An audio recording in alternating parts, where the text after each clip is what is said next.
जान के दुश्मन को हम अपनी जान कहते हैं। हम अपनी जान के दुश्मन को अपनी जान कहते हैं।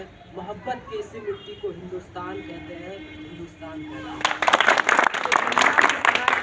उसे कहते हैं खामोशी, और जो आंखों में दिखाई दे उसे तूफान कहते हैं। साहब, जो दीवार का सुराख है चाइना अमेरिका पाकिस्तान, ये साजिशों का हिस्सा है, मगर हम इसे घर का रोशनदान कहते हैं। रोशनदान कहते हैं। आज़ादी का मतलब वही समझ सकता है जिसने कभी गुलामी की हो। हम सौभाग्यशाली है कि स्वतंत्र भारत भूमि पर जन्म लिए।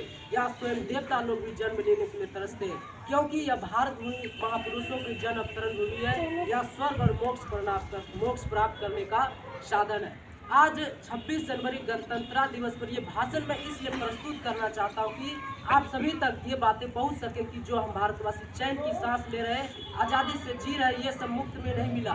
इसके पीछे लाखों बलिदान और लड़ाइयाँ लड़ी गई है। ये दिन हम भारतवासी हर साल मनाते हैं, मगर क्यों? क्योंकि जब भारत देश आज़ाद हुआ था उस समय हमारा देश कई टुकड़ों में बंटा था, जिसे एक करना देश की सबसे बड़ी चुनौती थी। बिना अनुशासन के किसी देश का भी विकास नहीं होता, चाहे व्यक्ति या देश। इस बात को ध्यान में रखते हुए संविधान सभा का गठन किया गया, जिसमें 299 सदस्य थे। इसकी अध्यक्षता डॉक्टर राजेंद्र प्रसाद थे।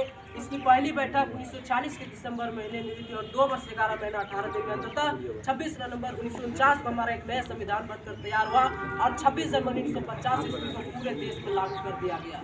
इसी की याद में हम भारतवासी प्रत्येक हर्षोल्लास के साथ 26 जनवरी राष्ट्रीय पर्व मनाते हैं। 26 जनवरी के दिन भारत में झोपड़ी हो, मालसार होगा, विद्यालय हो, कार्यालय, ट्रेन हो, बस, वायुमान हो, जलयान, सब जगह तिरंगा लहराता हुआ दिखाई प्रतीत होता है। सरकारी और निजी संस्थाओं में भी इसी दिन राष्ट्रीय ध्वज फहराया जाता है। 1947 के पहले हमारा देश इंग्लैंड का गुलाम था। इस गुलामी को तोड़ने में भारत माता के अनेक वीर शहीद हुए। अंततः भारत स्वतंत्र हुआ।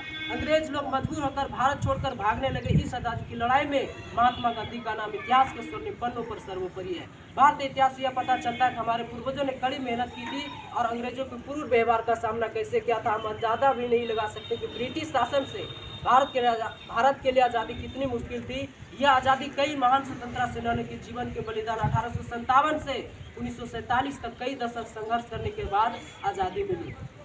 वीर जवान नेताजी सुभाष चंद्र बोस, वल्लभ भाई पटेल और भी अन्य गणमान्य लोग इस आज़ादी की लड़ाई में अपना सर्वस्व योगदान दिए। क्रांतिकारियों में चंद्रशेखर आजाद, वीर भगत सिंह, खुदीराम बोस, रोशन सिंह और भी अन्य क्रांतिकारी इस आज़ादी की लड़ाई में अंग्रेज के छक्के छुड़ा दिए। इन क्रांतिकारियों के स्वर पर हम तमाम भारतवासियों को गर्व है। नारी की शक्ति झांसी की रानी लक्ष्मीबाई ने जो वीरता दिखलाई, उससे अंग्रेजी शक्ति आश्चर्यचकित होकर भारतीय नारी शक्ति को लोहा मानने लगे। नारियों में और भी कई नारी जिनकी नामों की लंबी सूची, इन सभी नामों को बोलना हमारे बस की बात नहीं है। इस पर्व को मनाने के पीछे भारतवासी का एक